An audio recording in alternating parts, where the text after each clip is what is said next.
అన్ని సీజన్ ఒక ఎత్తైతే big boss season మరొక ఎత్తు అన్నట్టుగా కొనసాగుతుంది. ఎక్కువగా ఈ సీజన్ లో అనేక రకాల టాస్కులు ఇస్తూ బిగ్ బాస్ ప్రియులను అలరిస్తున్నారనే చెప్పాలి. ఈ విషయం పక్కన పెడితే ప్రస్తుతం బిగ్ బాస్ హౌస్ లో రెండవ చీఫ్ గా కొనసాగడానికి సమయం ఆసన్నమైందని బిగ్ బాస్ తెలియజేశాడు. అయితే నిఖిల్ చీఫ్ గా వ్యవహరిస్తున్నాడు కాబట్టి నిఖిల్ తప్ప మిగిలిన హౌస్ మేట్స్ బొమ్మలు అక్కడుంటాయి. మీరు ఎవరినైతే చీఫ్ గా అనర్హుడని భావిస్తున్నారో అక్కడున్న సుత్తితో ఆ బొమ్మని పగలగొట్టి తగిన కారణాలు చెప్పాలని బిగ్ బాస్ తెలియజేశారు. ఇక ముందే నిఖిల్ సీతతో ఒక విషయం చెప్పాడు. ఏమనంటే, నేను నీకే సపోర్ట్ చేస్తాను, ఎందుకంటే నువ్వు ప్రభావతి 2.0 టాస్క్ లో చాలా బాగా గేమ్ ఆడావు కాబట్టి అప్పుడు కూడా నీకు గుడ్డివ్వకుండా అన్యాయం చేశాను.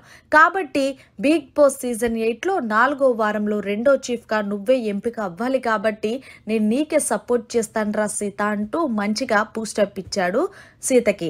ఇక అలాగే నిఖిల్ అన్నట్టుగానే మాట మీద నిలబడి సీతకే తన ఓటు వేశాడు. అలాగే హౌస్ లో ఉన్న వాళ్ళందరూ కూడా ఎక్కువగా సీతనే కావాలని చీఫ్ గా అనుకున్నారు. ఎందుకంటే సీత చాలా కామ్ గా ఎప్పుడు ఎక్కడ ఎలా మాట్లాడాలి, ఎంతవరకు మాట్లాడాలి అనేది ఆమెకు బాగా తెలుసు.